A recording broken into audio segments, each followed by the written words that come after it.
It is rightly been said by Martin Luther King Jr.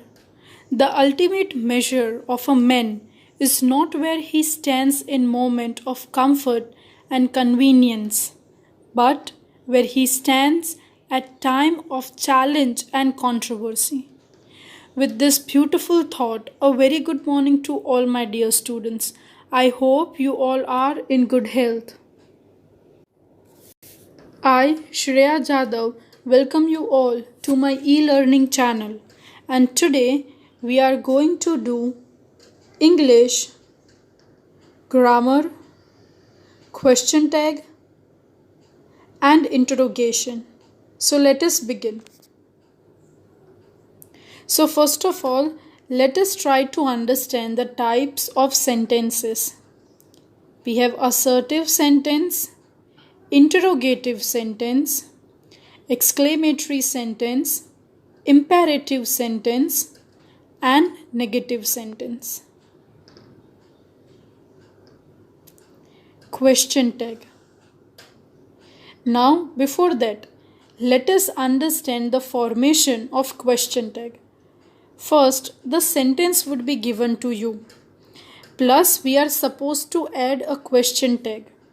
Now, sentence could be of any type. It could be of assertive, it could be interrogative, it could be imperative, it could be negative, it could be exclamatory. Any sentence would come over here. Assertive sentence means simple or affirmative positive sentences. Interrogative means where questions are asked. Imperative sentence where any order is given, request is there. It is known as imperative. Negative where no, not, never sort of words are used within the sentence. Now, sentence could be of any kind. The question which comes to you for your exams could be of any type, but always remember that your question tag means the answer which you will be writing down would be in an interrogative form only. Whether you have assertive statement, then you will be changing it into interrogative. Whether you have imperative, you will be changing into interrogative. Plus, along with it, you are supposed to use a pronoun. Now, what do you mean by pronoun? Now, all these basic topics you have learnt in your earlier standards. But let us take a quick revision of it. Now, if you take into consideration pronouns, pronouns means words which are used in place of noun are known as pronoun. So we can say like this: he, she, it, they, we, us, them, their, theirs. All these things are included in pronouns. So along with interrogative, you are supposed to use pronoun also. Now this concept would be explained to you in detail when we move ahead in the video. So we have discussed that there is a sentence plus there is a question tag. So in sentence, which things you are supposed to keep in mind? First of all, the tense, the helping verb, and the third one is modal verb. Now I'll be telling you each bifurcations of it. Which tenses are there, what is known as helping verbs, and what are modal verbs. So let us begin. So here you can see tenses. Now total there are 12 tenses. We have learned this tenses also in our previous video of active and passive voice. So you can see over here we have 12 tenses. But for active and passive we only use 8. But over here in total we have 12 tenses. So we have the first one, that is simple present tense. Then we have simple past tense. The third one is simple future tense. Fourth one, present continuous tense. Fifth, past continuous tense.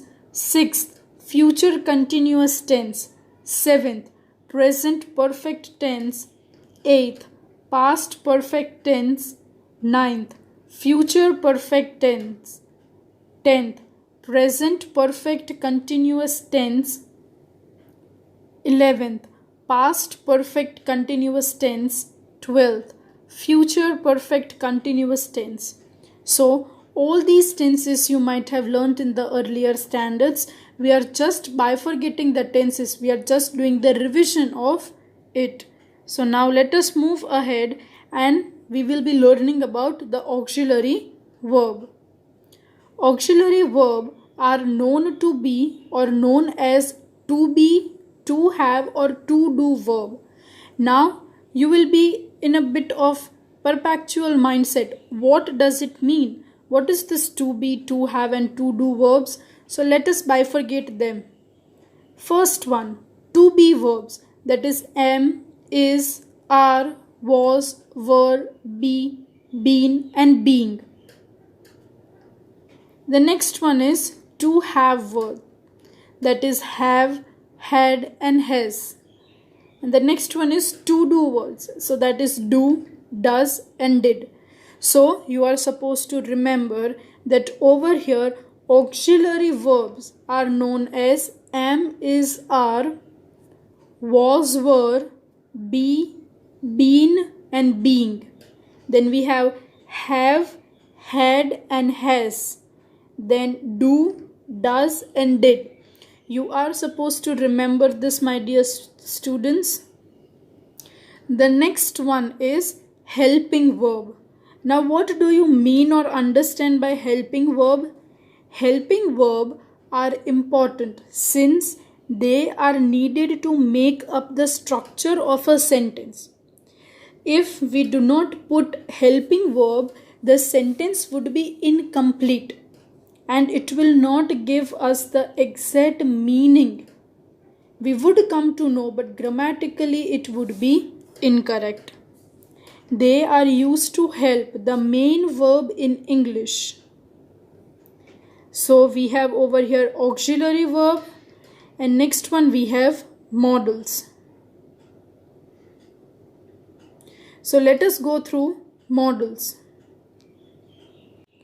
Now as you have seen that we have done that what are auxiliary verbs, let us move ahead with modals. Modals in English grammar. A modal is a verb that combines with another verb to indicate mood or tense. A modal, also known as auxiliary or modal verb, expresses necessity, uncertainty, possibility or permission. For example, can, could, may, might, must, ought, shall, should, will, would, need, dare. So over here the list of modals are given. Now let us go through the rules. The first one, if the sentence is affirmative, the question tag will be negative.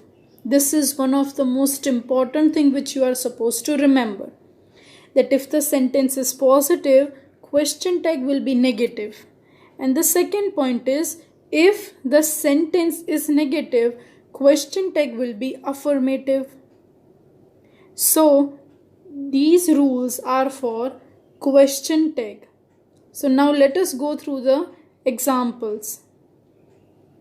So you can see over here, the first sentence is, he was singing. So whenever you write down question tag with viewpoint of your exams, always remember you are supposed to write down the whole sentence. You cannot directly write down question tag. Okay, so if the sentence is given, he was singing, when you write down the answer, you are supposed to write the question, means you are supposed to write the statement again. You are supposed to rewrite it. So he was singing. Then you are supposed to put comma over there. Comma carries marks. So you are supposed to compulsory put comma. Then you are supposed to add a question tag. Now you can see over here, the first sentence which you see is positive, it is affirmative in nature. So the question tag will be negative. So over here you can see that was is given over here. So we will be changing it into wasn't. And then we'll be putting up he.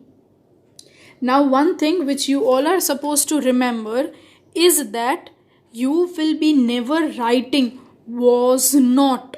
Okay, you will be writing it in short form, that is wasn't. Why? Because that is the rule how we are supposed to write down the question tag. The second sentence, I could feel my pulse. Now you can see over here that this sentence is positive. Now when we change into question tag, it will be I could feel my pulse, couldn't I? The next one, no one has the key. So you'll be writing that sentence again. No one has the key. Now you can see over here, no is being mentioned. So the sentence is negative. And you will be putting upon a positive one. So you'll be writing, has anyone? She will never cheat. So in question tag would be, she will never cheat. Will she? Why it is positive? Because never is used. Never indicates a negation. So the question tag would be positive. Next one is, Ram speaks to his mother. So the sentence would be, Ram speaks to his mother, doesn't he? So the sentence is affirmative. You will be changing it into negative. The next one is, I listen to the falling rain. So the question tag would be, I listen to the falling rain, don't I? Seventh one is, she went to sleep smilingly. Question tag would be, she went to sleep smilingly, didn't she? Now you would be thinking, why didn't we have used over here? Didn't, because it is in past form. You can see over here, went is written in the question. So when the sentence is in past, automatically we'll be using did. In the sixth sentence, if you see, it is in the present tense. So we have used don't over there. Next, eighth sentence. It did not pass quickly. So the question tag would be, it did not pass quickly. Did it? Ninth one, not a leaf remained on the tree. The question tag would be, not a leaf remained on the tree. Did any? So you can see over here, not is there. So the sentence is negative. When you change in and form a question tag, it would be in a positive way. The next one is, we'll all go hungry this year. Question tag would be, we will all go hungry this year. Won't we? So that will change into won't we, because this is future tense. 11th one, God could not have made mistakes. So the question tag would be, God could not have made mistake, could he? 12th one, no one dies of hunger. The question tag will be, no one dies of hunger, does anyone? So over here the sentence is negative and you are forming question tag which is affirmative or positive. 13th one, that was 24 hours ago. So the question tag would be, that was 24 hours ago, wasn't it? Now we use it for non-living things. So we have used over here it. Next one, he had made his first flight. So you'll be writing over here, he had made his first flight, hadn't he? The next one, there was no answer. So the question tag over here would be, there was no answer. Was there?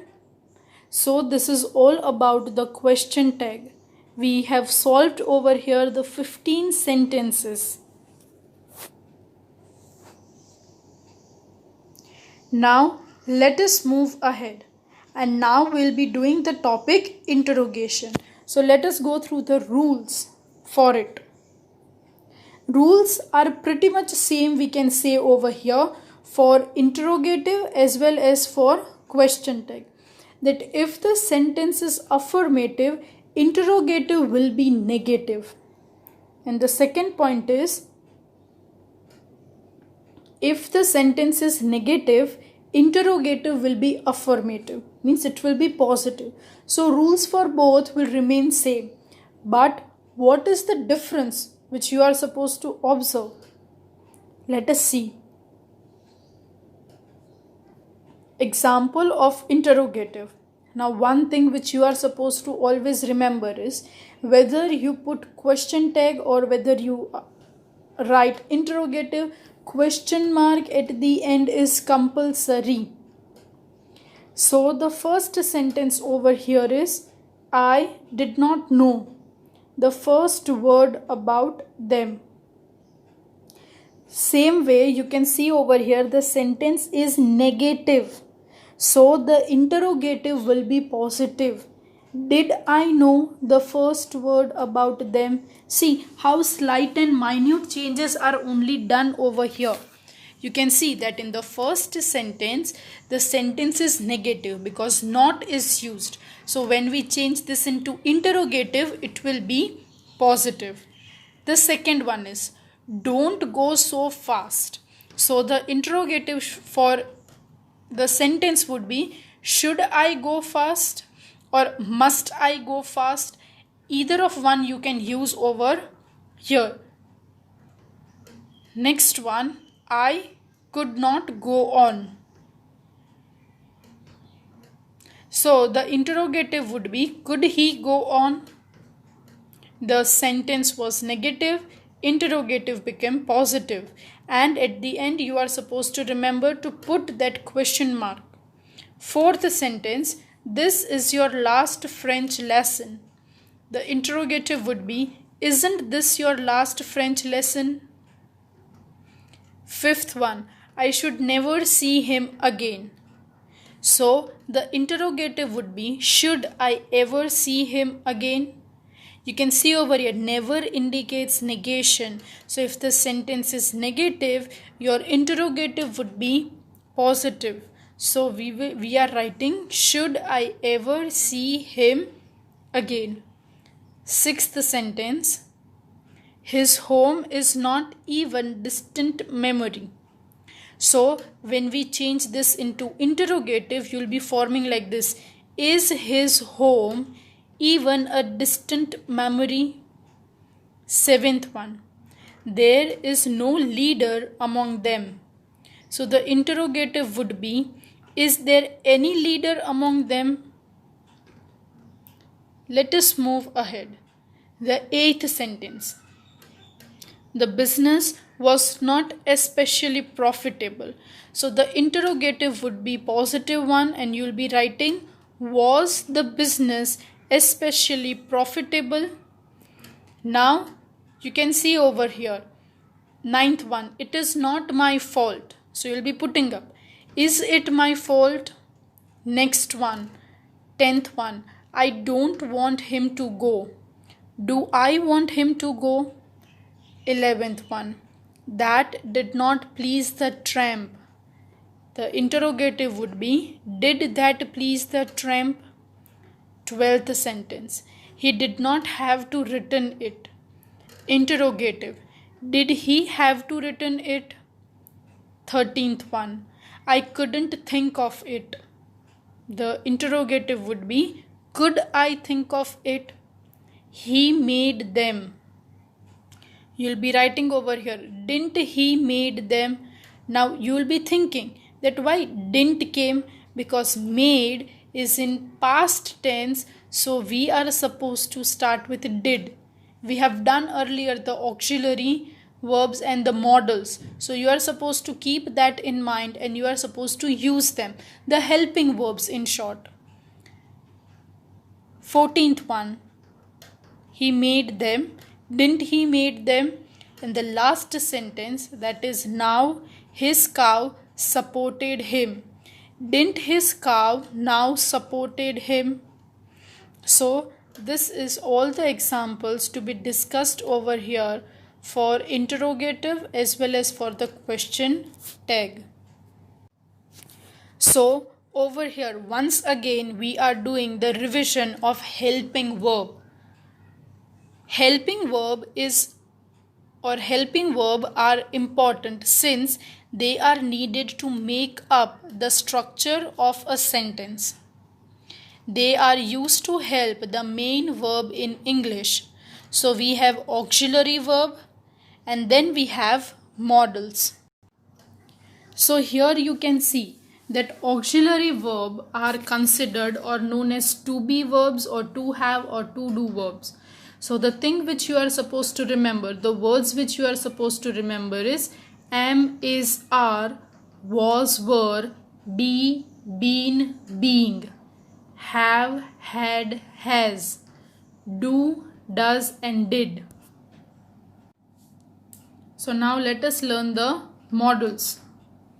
And that would be modals in English grammar. A modal is that verb that combines with another verb to indicate the mood or tense. A modal is also known as auxiliary or modal verb, expresses necessity, uncertainty, possibility or permission.